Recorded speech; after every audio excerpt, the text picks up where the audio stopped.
السلام عليكم ورحمة الله وبركاته. إن الحمد لله نعمده ونستعينه ونستغفره ونعوذ بالله من شرور أنفسنا من سيئات أعمالنا. من يهده الله فلا مضل له ومن يضلل فلا هادي له. أشهد أن لا إله إلا الله وأشهد أن محمدا عبده ورسوله. يا أيها الناس اتقوا ربكم الذي خلقكم من نفس واحدة وخلق منها زوجها وبث منهما رجالا كثيرا ونساء واتقوا الله الذي تساءلون به والأرحام إن الله كان عليكم رقيبا. எல்லாம் வல்ல ஏக இறைவனின் சாந்தியும் சமாதானமும் வற்றா கருணையும் பேரன்பும் இங்கு குழுமியுள்ள நம் அனைவரின் மீதும் நின்று நிலவட்டுமாக. நாம் கடந்த 4 நாட்களாக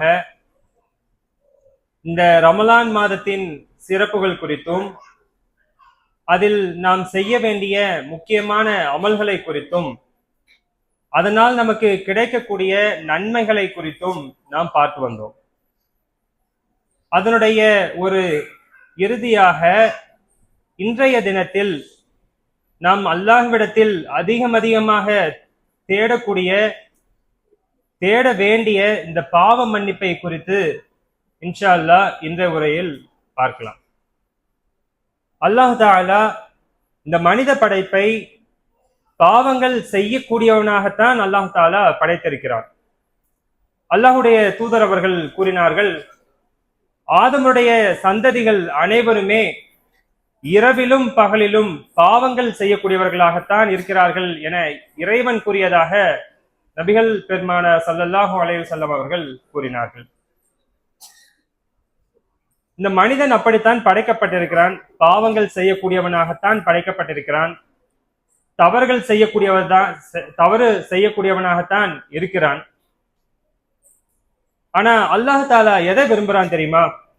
இந்த பாவத்திலிருந்து மன்னிப்பு கேட்டு அவன் பக்கம் திரும்புவதைத்தான் அல்லாஹ் தஆலா விரும்புகின்றான். அல்லாஹ் தஆலா தனது திருமறையில் கூறும் பொழுது, இன்னல்லாஹ யுஹிப்புத் தவ்வாபீன், அல்லாஹ் பாவ மன்னிப்பு கோருவரை விரும்புகிறான். அல்லாஹ் தஆலா பாவ மன்னிப்பு கேட்கறத விரும்புறான்.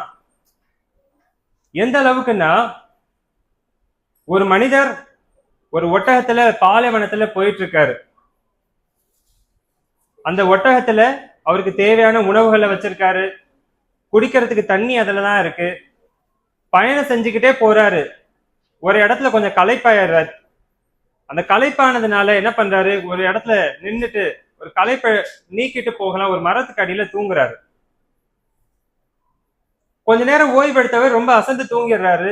எழுந்து பார்க்கும்போது அங்க அந்த கட்டி வச்சு அந்த ஒட்டகத்தை காணோம்.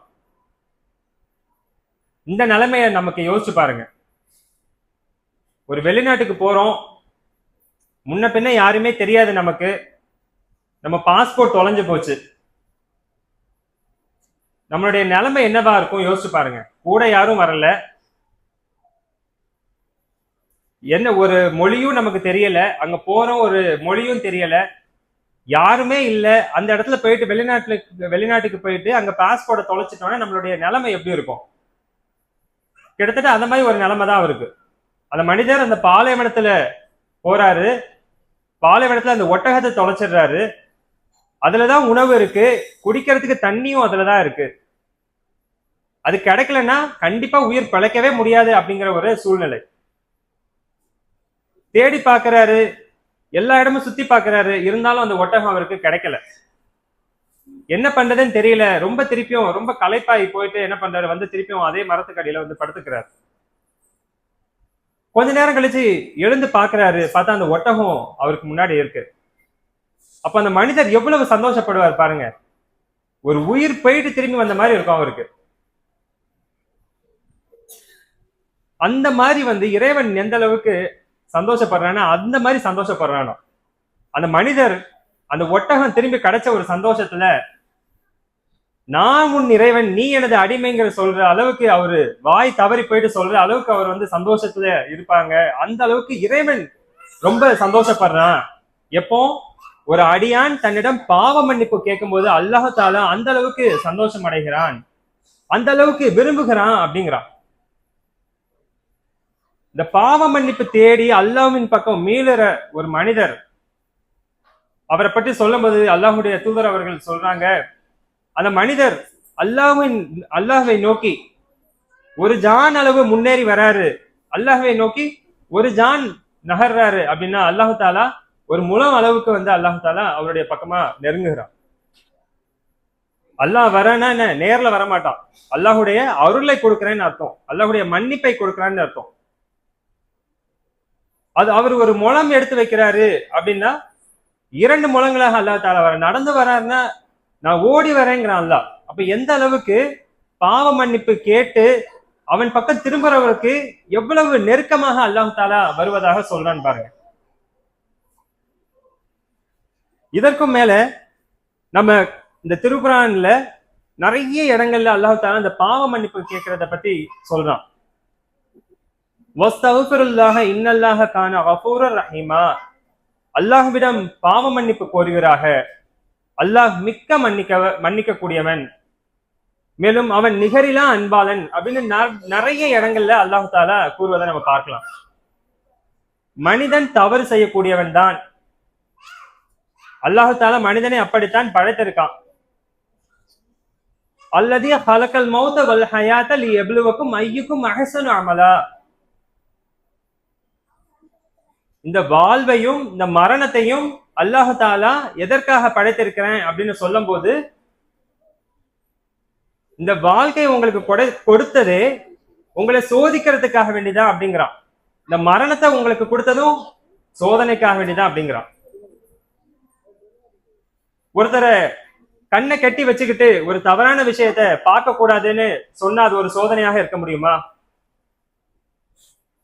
ஒரு காது கேட்காத ஒரு நபர்கிட்ட போயிட்டு தவறான விஷயங்களை செய்யக்கூடாது, கேட்க கூடாது அப்படின்னு சொன்னா அது சரியான ஒரு சோதனையாக இருக்க முடியுமா?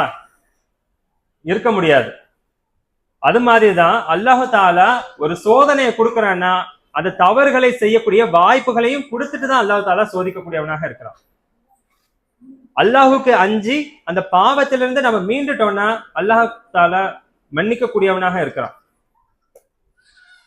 இன்னும் நம்ம தவறுகளே செஞ்சுட்டா கூட அல்லாஹ் தாலா அப்பவும் மன்னிக்க கூடியவனாக இருக்கிறான். எப்பனா நீங்க மன்னிப்பு கேட்டு அல்லாஹ்வின் பக்கம் திரும்பிட்டீங்கன்னா, எந்த அளவுக்குன்னா ஒரு மனிதர் ஒரு பாவத்தை செய்யறாரு, அல்லாஹ்வுக்கு அஞ்சி அவனுடைய வேதனைகளை அஞ்சி மன்னிக்க கூடியவன் அல்லாஹ் மட்டும்தான் என்று நம்பி அல்லாஹ்விடம் பாவ மன்னிப்பு கேட்கிறாரு. அல்லாஹ் தாலா அவருடைய பாவங்களை மன்னிக்கிறான். திருப்பியும் அதே பாவத்தை அவர் செய்யறாரு, திருப்பியும் அதே நம்பிக்கையில அல்லாஹ் தாலா தான் பாவங்களை மன்னிக்க கூடியவன், அல்லாஹ்வை விட்டு அந்த பாவங்களை மன்னிக்க கூடியவன் யாரும் இல்லை அப்படின்னு அல்லாஹ் தாலாவிடம் திரும்பியும் அவர் பாவ மன்னிப்பு கேட்கிறாரு. அல்லாஹ் தாலா மறுபடியும் அவருடைய பாவங்களை மன்னிக்கிறான். மறுபடியும் அந்த பாவங்களை செய்யறாரு, திருப்பியும் அல்லாஹ் தாலா கிட்ட மன்னிப்பு கேட்டு அல்லாஹ் கிட்ட மீள்றாரு. அல்லாஹ் தாலா அப்பவும் அவருடைய பாவங்களை மன்னிக்க கூடியவராக இருக்கிறான். இது ஒருத்தர் திரும்பி திரும்பி பாவங்களை செய்யுங்க அப்படின்னு சொல்றதுக்கு இல்ல, எத்தனை தடவை செஞ்சாலும் மன்னிக்கிறதுக்கு அல்லான்னு ஒருத்தர் இருக்கிறான், அந்த நம்பிக்கை மக்களுக்கு இருக்கணும் அப்படிங்கிறதுக்காக வேண்டிதான் அல்லாஹ்வுடைய தூதர் அவர்கள் இதை சொல்லி காமிக்கிறாங்க. அல்லாஹ் தாலா அவ்வளவு பெரிய கருணையாளனாக இருக்கிறான். எந்த அளவுக்குன்னு பாத்தீங்கன்னா அல்லாஹ்வுடைய தூதர் அவர்கள் ஒரு உதாரணத்தை சொல்றாங்க. ஒரு மனிதர் 99 கொலைகளை செஞ்சிடறாரு. அவரு ஒரு பாதிரியார் கிட்ட போயிட்டு கேட்கிறாரு, நான் இந்த மாதிரி 99 கொலைகளை நான் செஞ்சுட்டேன், எனக்கு பாவ மன்னிப்பு கிடைக்காதா, எனக்கு கடவுள் கிட்ட பாவ மன்னிப்பு கிடைக்காதா அப்படின்னு சொல்லிட்டு அந்த அவர்கிட்ட கேட்கும் போது, உனக்கெல்லாம் பாவ மன்னிப்பே கிடையாதுன்னு சொல்றாரு. அவரையும் போட்டு தள்ளிடுறாரு. இப்போ என்னாச்சு, 99 கொலைகள் 100ஆக ஆகிவிட்டது. இருந்தாலும் அவரு மனசுக்குள்ள ரொம்ப ஒரு உறுத்தல், நம்ம பாவம் செஞ்சிட்டோமே, இதுல இருந்து எப்படியாச்சும் மீண்டணும் அப்படின்னு நினைக்கிறாரு. திருப்பியும் ஒரு அறிஞரை போய் சந்திக்கிறாரு. அப்படி சந்திக்கும் போது அவர் சொல்றாரு, இந்த மாதிரி ஒரு ஊர் இருக்கு, அந்த ஊர்ல அல்லாஹ்வை இறைவனை அஞ்சக்கூடியவர்கள் இருக்காங்க, இறைவனை நம்பக்கூடியவர்கள் இருக்கிறாங்க. நீங்க அவரை போய் பாருங்க, அந்த மக்களை போய் பாருங்க. நீங்க என்ன பண்ணுங்க, திரும்பி உங்க ஊர் பக்கம் வந்துடாதீங்க. ஏன்னா உங்க ஊர்ல நிறைய பாவங்கள் நடக்குது. நீங்க திருப்பி அந்த தீமையின் பக்கம் நீங்க திரும்பிடுவீங்க. அதனால நீங்க என்ன பண்ணுங்க, அந்த ஊர் மக்களை போய் சந்தியுங்க. நிச்சயமாக உங்களுக்கு உங்களுடைய பாவங்களுக்கு அது மன்னிப்பாக இருக்கும் அப்படின்னு சொல்லி ஒரு அறிவுரையை சொல்றார். அந்த மனிதரும் இதை நம்பி என்ன பண்றாரு, பாவ மன்னிப்பு எப்படியாச்சும் தனக்கு கிடைச்சிடணும் அப்படிங்கிற ஒரு எண்ணத்துல அந்த ஊரை நோக்கி பயணம் செய்யறாரு. அந்த ஊருக்கு பயணம் செய்யற அந்த நடுவுலயே அந்த மனிதர் இறந்து விடுறாரு. அப்போ வானவர்கள் வராங்க. 2 வகையான வானவர்கள் வராங்க. ஒண்ணு, நல்லவர்களுடைய உயிரை கைப்பற்றக்கூடிய வானவர்களும் வராங்க, கெட்டவர்களுடைய உயிரை கைப்பற்றக்கூடிய அந்த வானவர்களும் வராங்க. 2 பேருக்கும் இப்போ போட்டி, யார் அந்த உயிரை கைப்பற்றுறது அப்படின்ட்டு. இந்த நல்லவர்களுடைய உயிரை கைப்பற்றக்கூடிய அந்த மாணவர் சொல்றாரு, இவரு மனம் திருந்தி எப்படியாச்சும் பாவ மன்னிப்பு கிடைச்சிடணும் அப்படிங்கிறதுக்காக நீ அந்த ஊரை நோக்கி பயணம் செஞ்சாரு, அதனால நான் தான் அந்த உயிரை கைப்பற்றுவேன்னு ஒருத்தர் அவரு சொல்றாரு. இந்த கெட்டவர்களுடைய அந்த உயிரை கைப்பற்றக்கூடிய அந்த மாணவர் சொல்றாரு, இல்ல இல்ல, இவர் இன்னும் அந்த ஊருக்கே போய் சேரல அப்படின்னு சொல்றாரு. அப்ப 2 பேரும் ஒரு முடிவுக்கு வராங்க. என்னன்னா, அப்போ அந்த தூரத்தை கணக்கிட்டு பார்க்கலாம். இந்த நல்லது எந்த பக்கம் அவரு ஊர்ல இருந்து கிளம்புனாரோ அந்த ஊருக்கும் இந்த ஊருக்கும், அதாச்சும் நன்மையை எந்த பக்கம் போயிட்டு பாவ மன்னிப்பு தேடணும் அப்படின்னு நினைச்சாரோ அந்த ஊருக்கும் நடுவுல இருக்கிற எவ்வளவு தூரம் இருக்கு, இவர் நன்மையான அந்த பக்கமா இருந்தாருன்னா நல்ல மாணவர்கள் கைப்பற்றிட்டு போட்டோம். இல்ல கெட்ட அந்த ஊருக்கு, எந்த ஊருக்குல இருந்து கிளம்பி வந்தாரோ அதுக்கு அருகாமையில இருந்தாங்கன்னா என்ன பண்ணுவாங்க, அந்த கெட்ட மனிதருடைய அந்த உயிரை கைப்பற்றக்கூடிய மாணவர்கள் அவர் கைப்பற்றலாம் அப்படின்ற மாதிரி ஒரு முடிவுக்கு வராங்க. ஆனா பாத்தீங்கன்னா, அவர் எதற்கு மிக அருகாமையில் இருந்தாரு அப்படிங்கிறத அந்த சம்பவத்தின் மூலமா நம்ம பார்க்கலாம்னா, அவரு கிளம்பி வந்த ஊருக்கு தான் கொஞ்சம் அருகாமையில இருக்கிறாரு. அவர் எங்க போகணும்னு நினைச்சாரோ அந்த ஊருக்கு போய் சேரல. அதுக்கும் இதுக்கும் பாத்தீங்கன்னா சென்டர்ல இல்ல, கொஞ்சம் அவரு கிளம்பி வந்த ஊருக்கு பக்கத்துலதான் இருக்கிறார். அப்போ அல்லாஹு தாலாவுடைய அருளை பாருங்களேன். அப்ப என்ன பண்ணணும் இந்த சமயத்துல, அவரை கெட்டவானவர்கள் தானே கைப்பற்றிட்டு போனோம். ஆனா அல்லாஹு தாலா கட்டளையிடுறா எந்த அளவுக்குன்னு பாருங்க, எந்த அளவுக்கு அவன் கருணையாளனாக பாவ மன்னிப்பை விரும்பக்கூடியவனாக இருக்கிறான்றதை பாருங்க. அல்லாஹு தாலா அந்த ஊருக்கு கட்டளையிடுறா, எந்த ஊருக்கு போய் சேரணும்னு சொன்னானோ அந்த ஊருக்கு கட்டளையிடுறா, அவருக்கு மிக அருகாமையில வந்துரு அப்படின்ட்டு. அந்த பூமியோடைய பகுதியே அல்லாஹ் தாலா அவருக்கு மிக அருகாமையில நகர்த்துறான். அவர் எந்த ஊர்ல இருந்து கிளம்பி வந்தாரோ அந்த ஊரை அவர்கிட்ட இருந்து தூரமாக்குறான். கடைசியில இந்த நல்ல மாணவர்கள், நல்ல உயிரை கைப்பற்றக்கூடிய அந்த மாணவர்கள் அவர் கைப்பற்றிட்டு போறாங்க அப்படிங்கிறத நம்ம இந்த சம்பவத்து மூலமாக நம்ம பார்க்கலாம். அப்போ அல்லாஹு தாலா ஒருத்தர் தவறு செஞ்சதுக்கு அப்புறமா அதுல இருந்து திருந்தி நான் பாவ மன்னிப்பு கேட்கணும்னு நினைச்சிட்டாலே அல்லாஹு தாலா அவருடைய பாவங்களை மன்னிக்க கூடியவர்களா இருக்கிறான். அல்லாஹ்வுடைய தூதருடைய காலத்துல அவர்களுடைய தோழர்களுக்கு ஒரு எச்சரிக்கை என்ன சொல்லுவாங்கன்னா, இந்த குற்றவியல் தண்டனைகள்னு இருக்கு இல்லையா, எப்படி ஒரு திருடுறது, ஒரு கொலை செய்வது, இல்லாட்டி ஒரு விபச்சாரம் போன்ற ஒரு தவறுகள்ல ஈடுபடும் போது அதற்கான தண்டனைகளை இந்த உலகத்திலேயே அவங்க வாங்கிட்டாங்கன்னா, அவங்களுக்கு அனுபவிச்சுட்டாங்கன்னா, மறுமையில அவங்க கிட்ட அல்லாஹ் கிட்ட பாவ மன்னிப்பு கிடைக்கும் அப்படிங்கிறத அவங்க அடிக்கடி சொல்லுவாங்க. நம்ம இந்த சம்பவத்தை நம்ம நிறைய தடவை நம்ம கேட்டிருக்கலாம். மாயிஸ் பின் மாலிக் ரலியல்லாஹு அன்ஹு அவங்களுடைய சம்பவத்தை, எந்த அளவுக்கு அவங்களுடைய உள்ளத்துல அந்த பயம், அச்சம், மறுமையில அல்லாஹு தாலா கேள்வி கணக்குகள் கேட்கக்கூடியவனாக இருக்கிறான், மறுமையில் தண்டிக்கக்கூடியவனாக இருக்கிறான் அப்படிங்கிற அந்த அச்சம் எந்த அளவுக்கு இருந்ததுன்னா இந்த சஹாபி இப்படி ஒரு முடிவை எடுத்திருப்பாங்க பாருங்க. இப்ப நம்ம பொதுவா நம்ம ஒரு தவறு செஞ்சிட்டோம், நம்ம வீட்டுல ஒரு தவறு செஞ்சிட்டோம்னா கூட நமக்கு மிகவும் நெருக்கமாக இருக்கக்கூடிய மனைவி கிட்ட கூட நம்ம அதை ஒத்துக்க மாட்டோம். ஒரு பிள்ளைகளாக இருந்தால் கூட நம்ம தந்தை கிட்டயோ தாய் கிட்டயோ நம்ம அந்த தவறுகளை ஒத்துக்கிறது கிடையாது. ஆனா அல்லாஹுடைய தூதர் கிட்ட வந்து அந்த சஹாபி வந்து சொல்றாங்க, யார் ரசூலல்லாஹ், நான் தப்பு செஞ்சுட்டேன், நான் விபச்சாரத்துல ஈடுபட்டுட்டேன் அப்படிங்கிறாங்க. அவங்களுக்கு நல்லா தெரியும் விபச்சாரத்துக்கு என்ன தண்டனைங்கிறது நல்லா தெரியும். கல்லால எரிந்து கொல்லப்படுவார்கள் அப்படிங்கிறது நல்லாவே தெரியும் அவங்களுக்கு.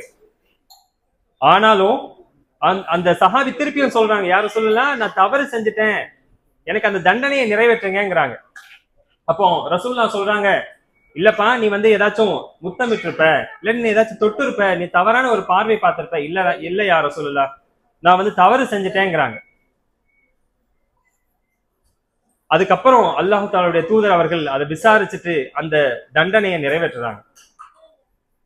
எந்த அளவுக்கு அல்லாஹுடைய அந்த அச்சம் அவங்களுக்கு இருந்திருக்கும், மறுமையில் கிடைக்கக்கூடிய அந்த தண்டனையை பற்றிய அந்த அச்சம் எவ்வளவுக்குள்ள அவங்க பயந்திருந்தாங்கன்னா, அந்த சஹாபி அந்த தண்டனையை ஏற்றுக்கொள்ளக்கூடியவர்களாக இருந்திருப்பாருங்க பாருங்க. இதே போலதான் இன்னொரு ஒரு பெண்மணியும் எந்த அளவுக்குன்னா, அவங்களும் வந்து சஹாபி அல்லாஹுடைய தூதர் கிட்ட வந்து சொல்றாங்க, இதே மாதிரி நான் என்ன தூய்மைப்படுத்துங்க யார சொல்லலாங்கிறாங்க. நீங்க இதுக்கு முன்னாடி ஒருத்தர் வந்தாருல்ல, மாயிஸ் பின் மாலிக் வந்தாருல்ல, அவரை மாதிரி என்ன அனுப்பி விட்டுலாம் நீங்க நினைக்காதீங்க. ஏன்னா அதற்குரிய ஆதாரம் என்கிட்ட இருக்கு. ஏன்னா நான் அந்த கருவை நான் சுமக்கிறேன், நான் அந்த பாவத்துல ஈடுபட்டுட்டேங்கிறாங்க. அப்ப அல்லாஹ்வுடைய தூதர் சொல்றாங்க, நீ தப்பு செஞ்சுட்ட, நீ அல்லாஹ் கிட்ட பாவ மன்னிப்பு கேட்டு நீ மீட்சி பெற்று அப்படின்றாங்க. அப்போ அல்லாஹ்வுடைய தூதர் அவர்கள் அப்படி சொல்லி கூட அவங்க போகல. அவங்க என்ன சொல்றாங்க, இல்ல எனக்கு அந்த தண்டனையை நிறைவேற்றுங்கன்றாங்க. நம்ம இந்த சம்பவத்தை நம்ம பல தடவை நம்ம கேட்டிருப்போம். அவங்க ஒரு குழந்தைய வயிற்றுல சுமக்கிறாங்க. நம்ம எவ்வளவுக்குள்ள ஒரு பாசமா இருப்போம். அந்த குழந்தைய நம்ம விட்டுட்டு நம்ம மரணிக்கணும்னு நம்ம நினைப்போமா? எந்த தாயாவது தன்னுடைய குழந்தை என்னாச்சுன்னா கூட பரவாயில்ல, என்னுடைய நிலைமை எப்படி இருந்தாலும் பரவாயில்ல, நான் குழந்தைய எப்படியாச்சும் நம்ம காப்பாற்றணும்னு தானே நம்ம நினைப்போம்.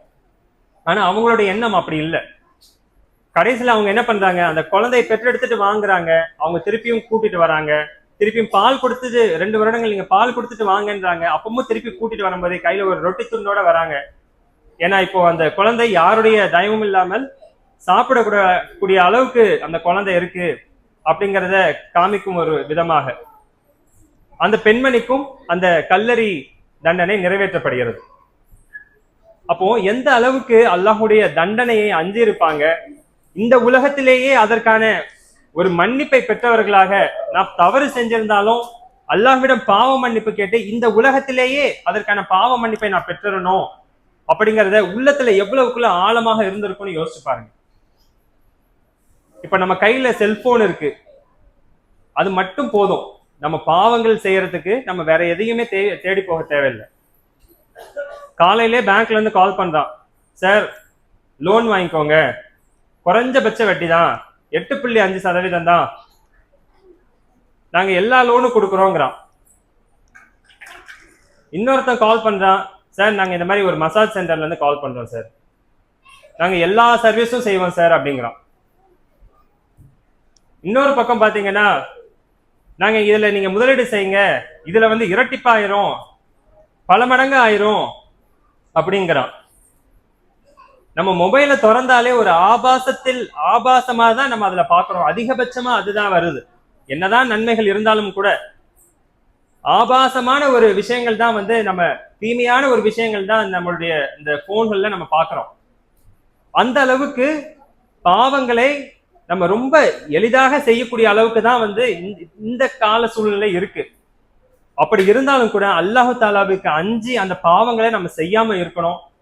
மேலும் அப்படியே செஞ்சிட்டாலும் கூட அல்லாஹு தாலா மன்னிக்க கூடியவனாக இருக்கிறான். கருணையாளர்களுக்கெல்லாம் மிக கருணையாளனா இருக்கிறான். அப்போ அல்லாஹு கிட்ட பாவ மன்னிப்பு கேட்டு அல்லாஹு கிட்ட மீளக்கூடியவர்களாக இருக்கணும். ஆனா இந்த பாவ மன்னிப்பு எப்ப வரைக்கும் ஏற்றுக்கொள்ளப்படும் தெரியுங்களா? அல்லாஹ் தன்னுடைய திருமறையில் சொல்றான், 4வது அத்தியாயத்தின் 18வது வசனத்துல சொல்றான்.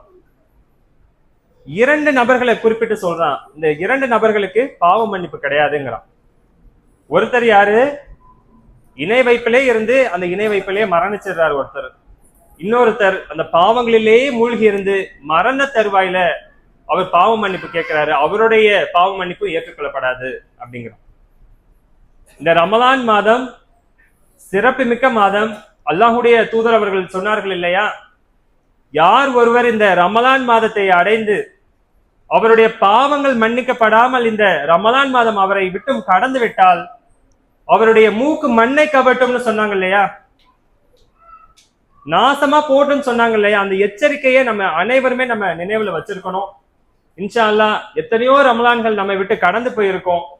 அது போல இந்த ரமலான் கடந்து போயிடாம நம்மளுடைய பாவங்களுக்கு ஒரு பரிகாரமாகவும் நம்மளுடைய பாவங்களுடைய மன்னிப்புகளை அல்லாஹ்விடம் அதிகமாக கேட்கக்கூடியவர்களாகவும் மேலும் அதிகமான நன்மைகளை செய்து அல்லாஹுடைய திருப்தியை பெறக்கூடியவர்களாகவும் நாளை மறுமையில் சுவனத்தை பெறக்கூடிய நல் மக்களாகவும் அல்லாஹ் தாலா உங்களையும் என்னையும் ஆக்கி அருள வேண்டும் என பிரார்த்தித்தவனாக எனது இந்த உரையை நிறைவு செய்கிறேன்.